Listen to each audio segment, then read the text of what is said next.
कल परसों भाई और बहनों दास नाई की दुकान पे बैठा था। 15 अगस्त के दिन दास सेविंग करवा रहा था। तो उस दिन तो चारों तरफ देशभक्ति के गाने लोगों ने चला रखे थे। तो उस दिन उसने भी गाने वाने चला रखे थे। 2-3 बैठे थे लोग वहाँ पर, बोले भाई कुछ गाने वाने चला आज। तो उसने मोबाइल में गाना चलाया। उसने संदेश से आते हैं, चिट्ठी आती है, हमें तरसाते हैं। तो वो गाना चल रहा था, संदेश से आते हैं, बड़ा तरसाते हैं कि घर कब आओगे, बताओ कब आओगे। तो भाई और बहनों दुनिया तो मजे ले रही थी उन गानों को सुन सुन के।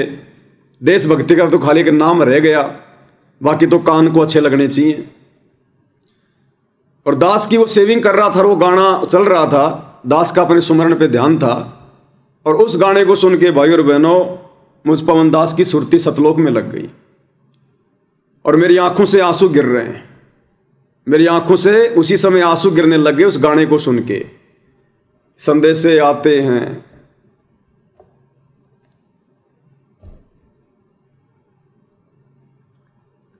कि घर कब आओगे, बताओ कब आओगे। तो दास को परमात्मा ने अंदर से क्या प्रेरणा की कि ये परमेश्वर सतलोक का राजा, ये सतलोक से नीचे आता है, क्योंकि सतलोक में आज भी हमारा परिवार है। सारा का सारा परिवार थोड़ी आया नीचे। हमारे भाई बहन, हमारे माता पिता जो ओरिजिनल है, यहां तो सब नकली हैं। बेटा बेटी, भाई बहन, माँ बाप, पत्नी, सब नकली हैं।